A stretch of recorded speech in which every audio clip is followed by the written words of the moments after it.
Hola, hola, ¿qué tal estáis? Buenas tardes, una vez más en Marca la Diferencia con Psicología.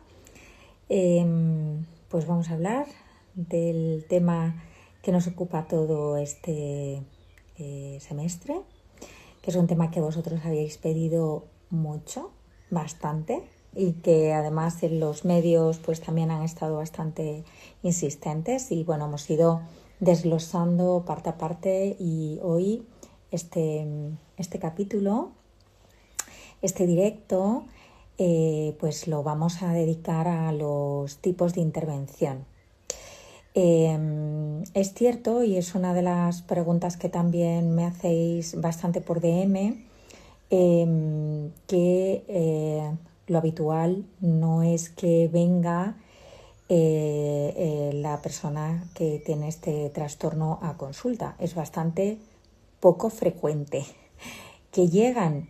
Yo he tenido casos, pero realmente son tan pocos o poco significativos que, bueno, pues simplemente es para señalaros que realmente los que suelen llegar a consulta pues son los familiares o esas personas que han rodeado, en algunos casos pues también amigos, amigas, parejas, y bueno, y luego pues sí, familia, hijos, padres que han venido pues un poco en busca de ayuda, de luz, de comprender, de entender. Entonces, bueno, pues hoy es verdad que voy a daros algunas claves de diferentes corrientes.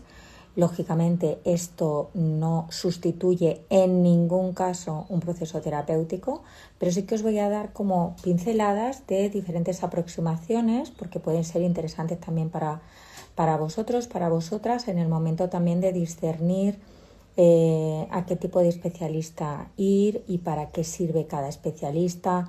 Son todos complementarios, ninguno es excluyente. Yo la verdad es que mi forma de trabajar, tal vez porque también me formé fuera y en diferentes, fuera digo de España y en diferentes ubicaciones, es que la aproximación multidisciplinar siempre va a ser muchísimo mejor y mucho más rica y va a acompañar y ayudar mucho más a la persona y a todo el sistema que un tipo de terapia. O sea, realmente yo abogo muchísimo más por lo que sería un equipo. Pero bueno, es verdad que eso a lo mejor es tal vez más fácil en ambiente hospitalario o en otro tipo de sistema de salud mental diferente al de nuestro país. Y bueno, pues en nuestro país también tenemos que saber lo que tenemos y es verdad que hay buenísimos profesionales y es bueno colaborar entre nosotros. Bien, entonces, para resumir cosas que ya he dicho en otras ocasiones, pero hacer un poco la introducción. Es absolutamente necesario al inicio, una vez que la persona, ese familiar, esa persona cercana a la persona narcisista llega a consulta, lo primero es saber cómo está.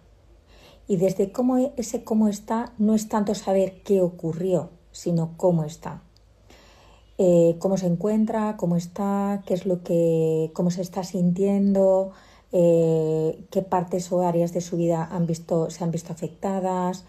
En algunas ocasiones, no en todas afortunadamente, pero en algunas ocasiones es verdad que los profesionales, sobre todo los que están más institucionalizados, quieren ir como ya al grano y saber exactamente qué pasó y cómo pasó, pero a veces eso lo que hace es que el paciente se siente muchísimo peor repitiendo un poco esas situaciones donde se han sentido tan violentados, ¿no? Y tan agredidos. Entonces yo desaconsejo inicialmente desde luego ir así, pero bueno, pues también cada profesional tiene un poco su forma de trabajar. Yo desde luego no trabajaría así, trabajaría mucho más desde esa parte de comprender cómo se está sintiendo, cómo está afectando a su vida, qué problemática tiene específicamente. Si luego pues puede o quiere dar algún ejemplo concreto, pues fenomenal. Pero de buenas a primeras, entrar por ahí yo creo que no tanto, ¿no? Bueno, entonces, dentro de esas primeras fases de comprensión de lo que sería el caso, qué está pasando, cómo lo está pasando la persona, qué ha sucedido en el presente, hay una fase que nosotros llamamos de estabilización. Esa fase de estabilización es también para dar seguridad en el presente. Si nosotros no tenemos esa sensación de seguridad en el presente, va a ser muy complicado, muy difícil poder abordar otro tipo de temas que tienen que ver también con el pasado, con cosas que hayan vivido y tal. ¿Por qué?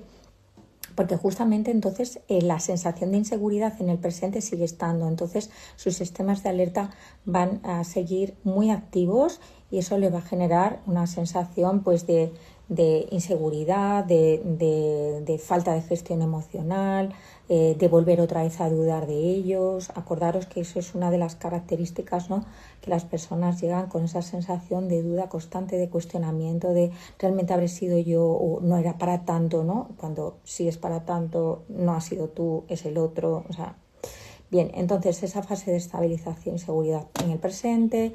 Luego va a haber, esto no es de, la primera sesión, segunda sesión, no, esto es mucho tiempo. Voy a entrar ahora luego en el detalle, ¿vale? Pero os voy a dar los titulares. A mí me gusta trabajar primero con los titulares y luego vamos profundizando, ¿no? Luego va a haber un segundo momento que sería la elaboración de lo que es el trauma, porque realmente estas personas pues bueno, pues tienen trauma en algunas ocasiones, pues, bueno, en muchas ocasiones es trauma complejo. Y esa reconsolidación de la memoria, es decir, que lo que pasó realmente sí pasó y pasó como lo percibió. Por eso os decía que hay como un recuestionamiento en muchas ocasiones y eso es lo que tenemos que ir a trabajar. Perdonad que tengo un poco de alergia, pero bueno, intentaré no estornudar.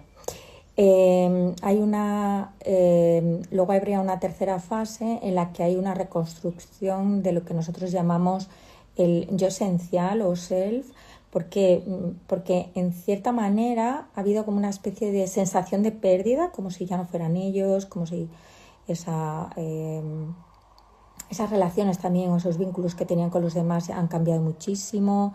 La relación con ellos mismos desde luego no se reconocen. ¿Por qué? Porque han hecho cosas que a lo mejor ellos tampoco se sienten muy orgullosos, porque la otra persona les está poniendo siempre como al límite, ¿no? En realidad el objetivo terapéutico que vamos a tener aquí va a ser integrar el trauma en esa narrativa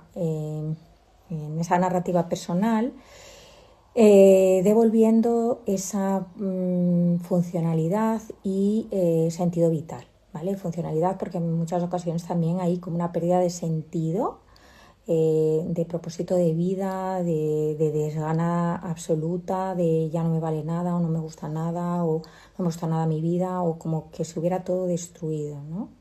Entonces, bueno, también es por ahí. Entonces, desde la clínica pues se reconoce que dentro de lo que son las víctimas del abuso narcisista pues han ido desarrollando síntomas de estrés postraumático. Por eso está el trabajo sobre el trauma, que se puede hacer lógicamente desde diferentes aproximaciones, que es un poco lo que vamos a mirar hoy. El punto crucial en cualquier tipo de terapia, esto va a ser común a cualquiera de las que yo os voy a contar ahora, es la validación, validar las emociones y esos recuerdos que tienen, reconocer que sí hubo abuso, afirmar de una manera rotunda y certera que no fue su culpa, eso absolutamente, y reconstruir esa red de apoyo que fueron perdiendo. Porque esa red de apoyo, esas miradas externas también que tienen los demás y la forma en que te tienes de vincular o tenías de vincularte, hay que recuperarlas. Eso es lo que más va a ayudar, junto con esa otra parte de psicoeducación que incluye pues la validación, esa narrativa de lo que sucedió, no lo que hubiéramos deseado que sucediera o todas las cosas que se hicieron para que eso sucediera de otra manera, pero no pasó así, ¿vale? Entonces, bueno, en realidad la clave está siempre en la recuperación del sujeto para romper ese ciclo volver una y otra vez, ¿no?, a recuperar o a intentar querer recuperar esa relación de pareja o de familia o de amistad, pues que no va a ser, ¿vale? Entonces, vamos a ir a lo que serían un poco los pasos y inmediatamente ya nos vamos a las aproximaciones terapéuticas. En ese abuso se instalan frases del tipo soy culpable o me siento culpable, tal vez haya exagerado lo que pasó, o me lo estoy inventando, o no estoy tan segura de que pasara o tan seguro de que pasara lo que pasó. La percepción o el pensamiento de que nunca voy a estar bien si no estoy con él o con ella, ¿vale? Eso son frases que van a estar muy dentro del discurso, al menos inicial, ¿no? Y aquí hay una devolución que podemos hacer los terapeutas, que es la de, en realidad,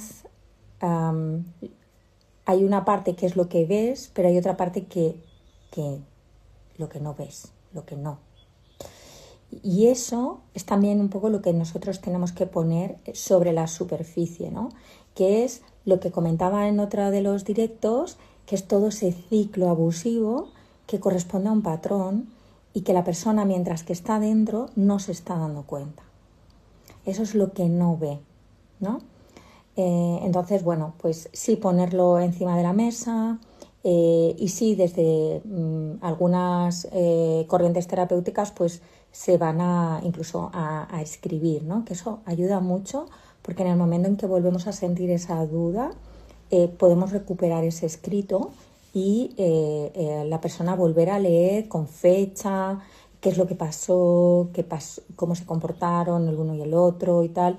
Entonces desde ahí se adquiere también como ese punto de realidad y de, oye, esto fue así, aunque yo ahora lo pueda edulcorar cognitivamente, porque la memoria también tiene ese sesgo cognitivo de ponerlo todo súper bonito cuando realmente pues no lo fue tanto, ¿no?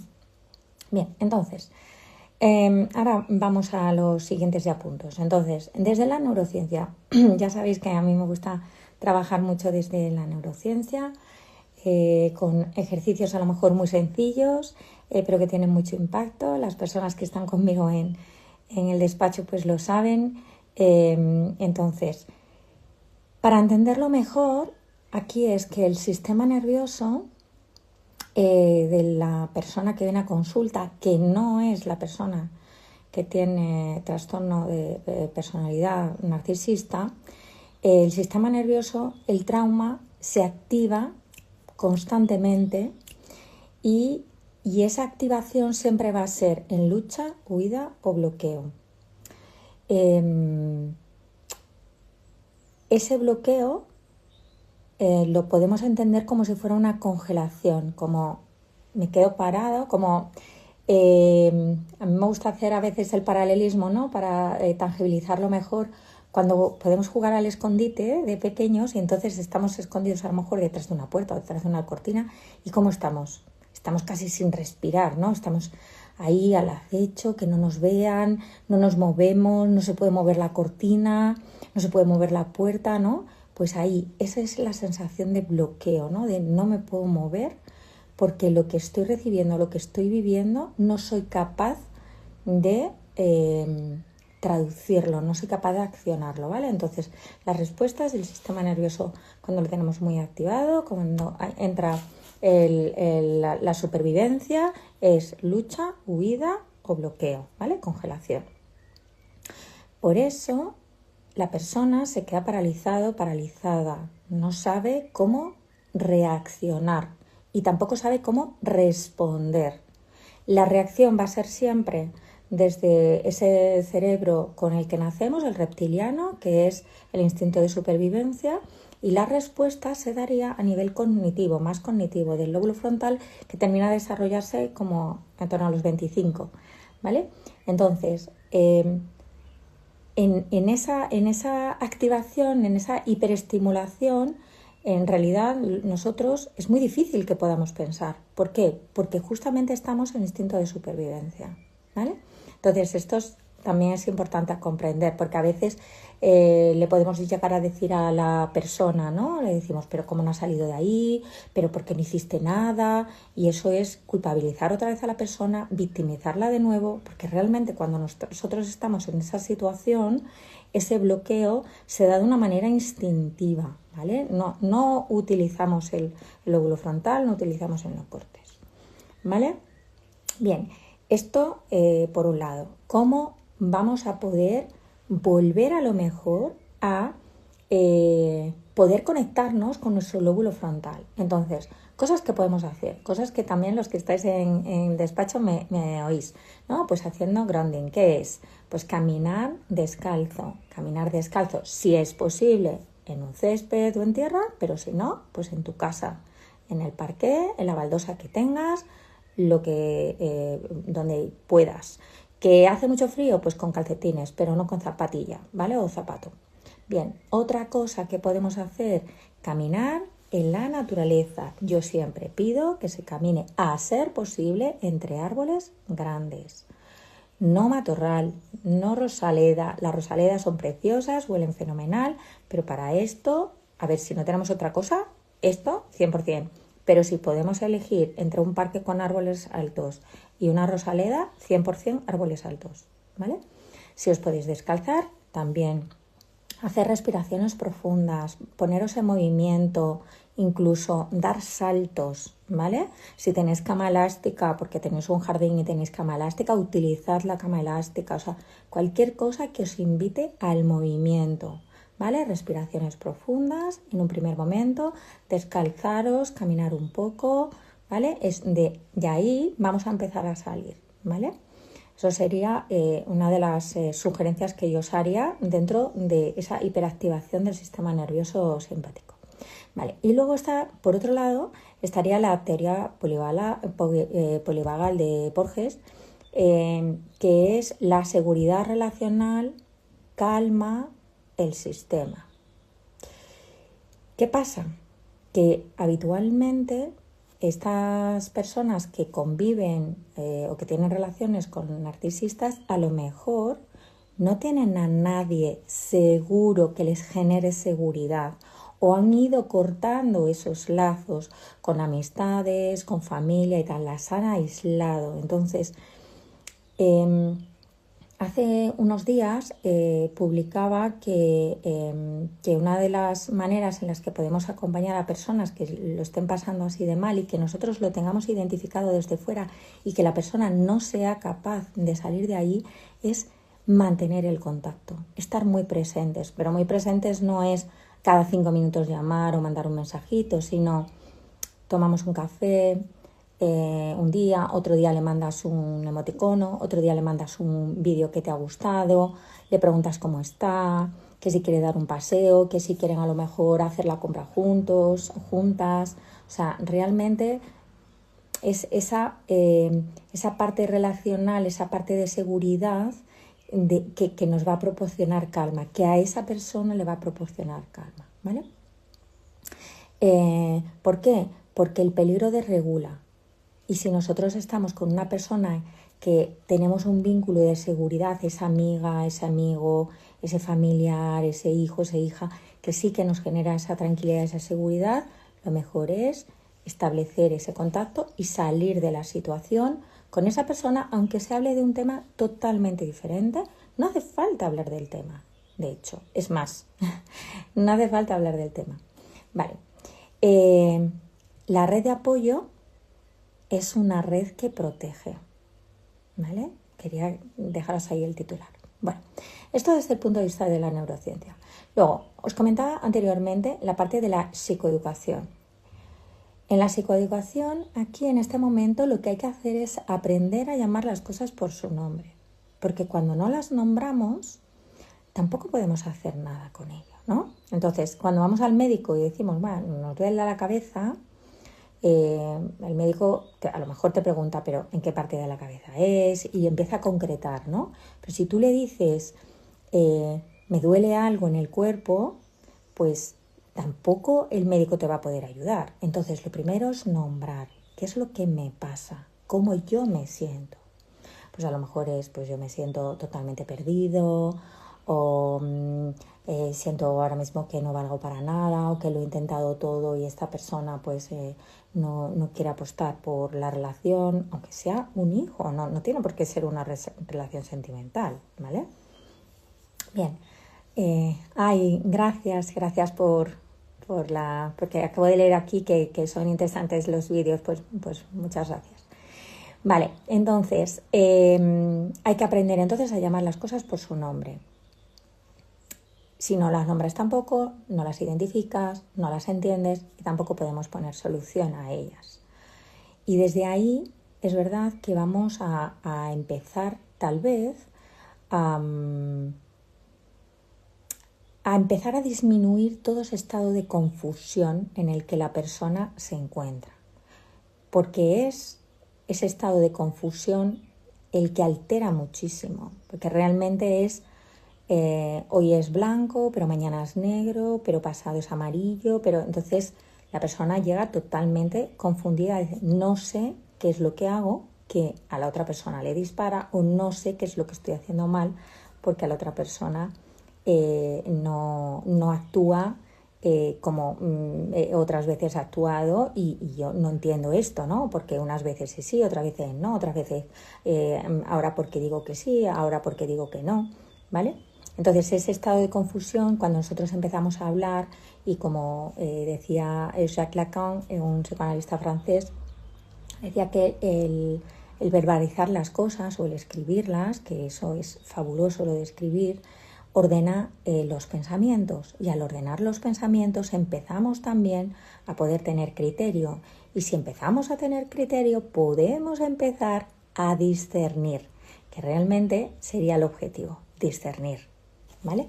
Bien, eso desde la psicoeducación y con toda esa parte de ordenar, identificar esos pensamientos y esas situaciones que se han ido viviendo. Luego, si nosotros nos vamos a una aproximación terapéutica cognitiva conductual, pues ahí también se ofrecen muchísimas estrategias para identificar, cuestionar y también sustituir creencias y se puede llegar a recuperar esa percepción de control que se ha perdido, ¿no? Bien, desde un punto de vista sistémico, también yo creo que fue en el primer vídeo, creo recordar, bueno, no lo sé. Yo decía que las narcisistas se alimentan del sistema, porque no solamente es ir a una persona, sino que todo el sistema sostiene eso, ¿no? Entonces, esas dinámicas familiares sostienen al narcisista o a la narcisista y las dinámicas sociales también. Así que la terapia sistémica, ¿qué es lo que va a hacer? Pues analizar esas dinámicas, esos patrones de interacción. ¿Para qué? Para ponerle también nombre y empezar a elaborar una narrativa diferente, ¿no? Donde todo ese cuestionamiento de ¿seré yo? O es que soy un exagerado, o es que tal, de repente es, es que esto corresponde a un patrón de comportamiento que se ha repetido aquí, ¿vale? Bien, esto ayuda bastante la sistémica porque la persona no es el problema. En realidad, el problema es el problema, pero no la persona. Esto os parece un juego de palabras, pero si lo pensamos bien, tiene enjundia. Entonces, esto también va a permitir externalizar lo que es el abuso, validar la experiencia y habilitar esas nuevas narrativas identitarias, ¿vale? Toda esa narrativa diferente a la que se han estado contando, ¿vale? Hay otra aproximación terapéutica que a mí me gusta muchísimo, que es la somática, porque el cuerpo guarda esa memoria somática. El cuerpo en realidad no es tu enemigo, el cuerpo es tu amigo, te ha estado dando muchísima información que tú has desoído, que tú, yo, nosotros, vosotros hemos desoído.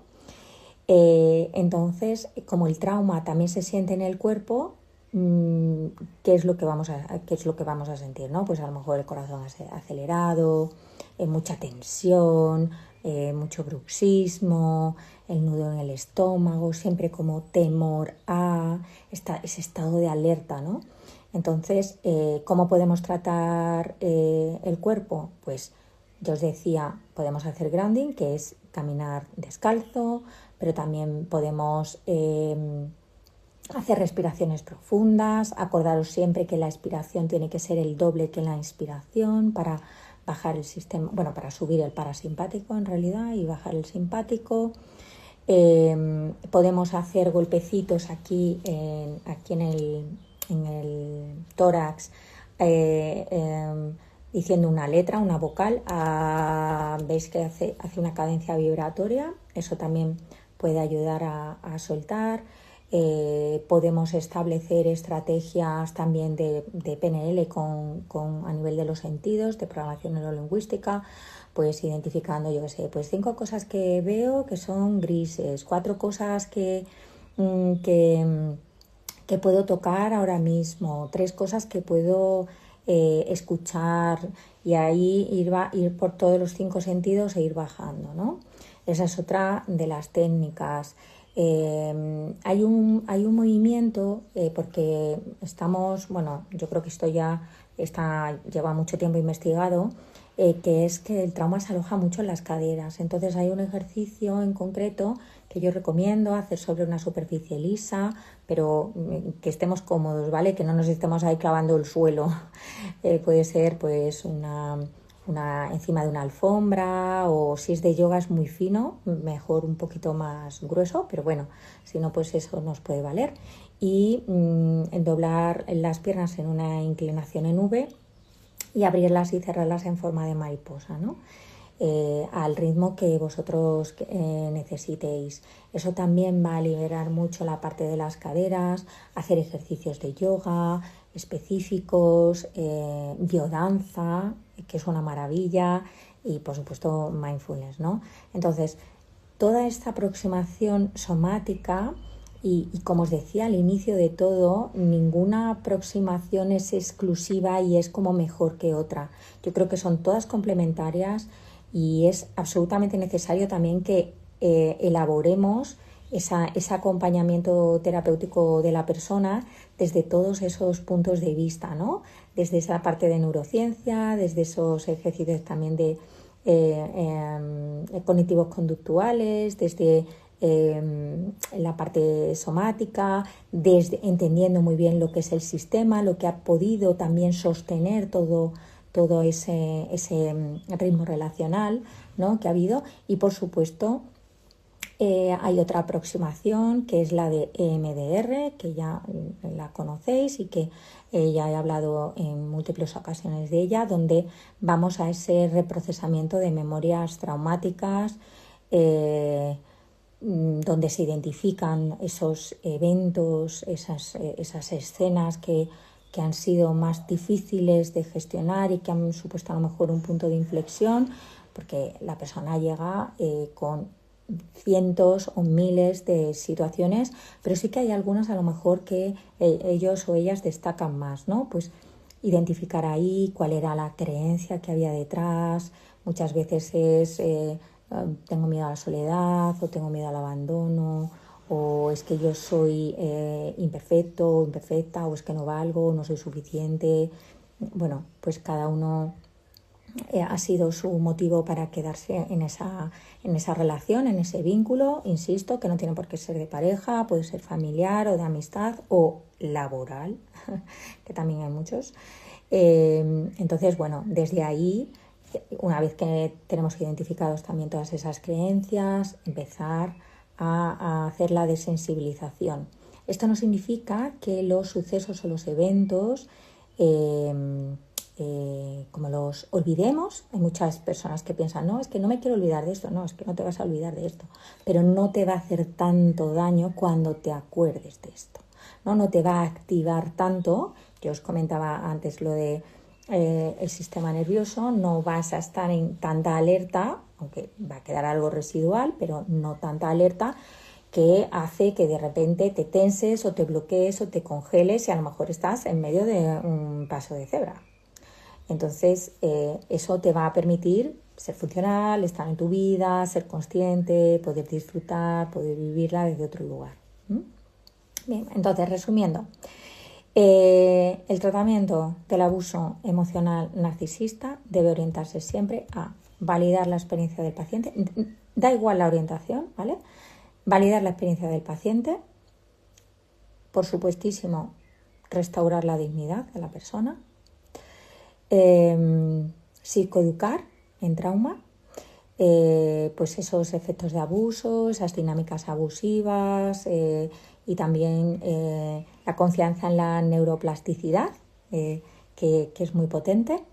Nombrar esas emociones, nombrar las emociones, recordando pues que ninguna es pura 100%, sino que hay una mezcla, pero sí que recordar esas sensaciones, esas emociones, fortalecer las redes de apoyo. Yo eso es de lo primero que hago, esas redes de apoyo seguras, por supuesto, reducir esos niveles disociativos de la persona para estar más en el presente, tener esa sensación mayor de control, junto también lógicamente con el reprocesamiento de memorias traumáticas, generar mayor bienestar porque la persona duerme mejor, tiene un sueño de mayor calidad, ha disminuido la ansiedad, es capaz también de poner límites, y como yo digo, no es tanto poner límites al otro, sino respetar tus límites, ¿no? Que respeten sus límites de ellos, de ellas. Y también continuaríamos pues con esto, ¿no? Con esa transformación de la narrativa en el reprocesamiento y fortalecimiento en el aspecto relacional. Al final, lo que yo creo que todos perseguimos y las personas que llegan a consulta también desean es recuperar su propia vida, pero esa vida consciente, llena también de tranquilidad, que es el mejor de los estados, de alegría, de disfrute, de paz, de conciencia. Así que, bueno, no sé si tenéis alguna pregunta o duda. Yo encantada también de resolverla. Ya sé que algunos o algunas esperarán luego a hacerme alguna pregunta por privado, pero bueno, yo encantada de resolverlas aquí en el directo. Muchísimas gracias por toda vuestra atención. Ya sabéis que queda registrado, que queda publicado, podéis revisarlo. También estará subido a YouTube pues en estos días, probablemente antes del fin de semana, por si queréis también revisarlo ahí. Y bueno, también si queréis suscribiros al newsletter, pues también podréis ahí ir recibiendo pues no solamente vídeos, sino también textos al hilo de, bueno, pues de lo que nos está ocupando últimamente este semestre. Muchísimas gracias a todos vosotros por estar aquí. Ya me estáis dando las gracias, así que yo os las devuelvo. Un miércoles más en Marca la Diferencia con Psicología, y deseando también de aportar con vosotros. Nos vemos pronto. Un beso.